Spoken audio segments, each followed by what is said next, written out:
Turning now to the French fire, which continues to burn its way through the Kern River Valley this hour, forcing thousands of people to evacuate and threatening the lives and the livelihoods of people who live there. This wildfire has now grown to 22,000 acres. Containment still just 19% tonight.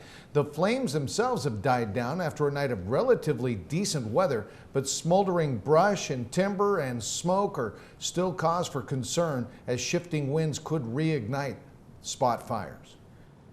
Again, that fire is impacting communities in the Kern River Valley just west of Lake Isabella, about 40 miles northeast of Bakersfield, toward the Kern County to Tulare County border. Here's a look at the areas under evacuation orders tonight. The bright red is the perimeter of the fire itself. The lighter red spots are areas under evacuation orders, including Alta Sierra, Wofford Heights, and Keysville.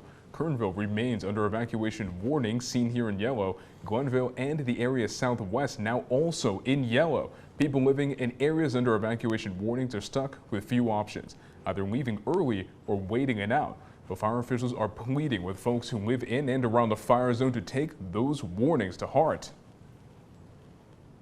And for the latest on this exhausting firefight, 17's Christian Galeno joining us live now from Kernville. Christian, good evening. Jim, a very good evening to you. We are live right now in Kernville, which is one of the communities under an evacuation warning. Glennville just joining one of those warnings as well. They're under just keeping an eye really when those warnings are going to turn into orders to immediately grab only the essentials and flee to safety. Once those orders turn into orders, they basically are racing against the clock.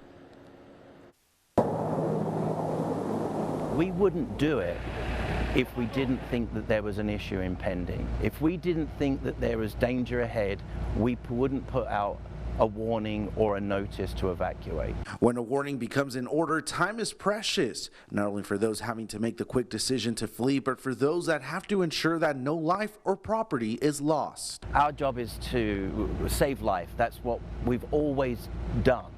Life, property, the environment. When someone refuses, it delays the firefighting, eventually leading to the loss of someone's home or life. When somebody decides that they don't want to evacuate, we can't force that anyway. No law can force them to leave their home. If they choose to stay where they are, then we have to move along. We also received a lot of 911 calls to our communication center from individuals saying, I'm at this location, I'm on this address, I need assistance to get out.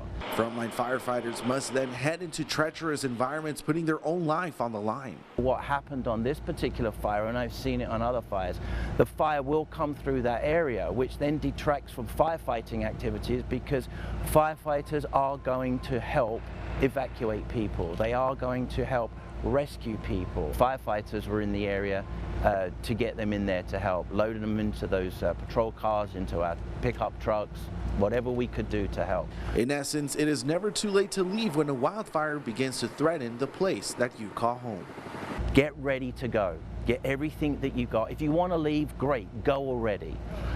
Once that order comes in to evacuate, now is your time to go.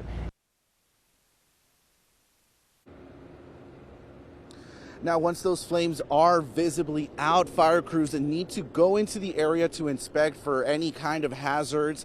Also, the homes need to be checked for structural damages so that they can give the okay for residents to come back into their homes. If you find yourself in one of those situations where you are left without a place to go to, or you're not able to go home, the American Red Cross has 2 shelters open right now. You can find the details on those shelters and what you need to bring, as well as COVID-19 guidelines that are being taken at those shelters by heading over to our website, kget.com.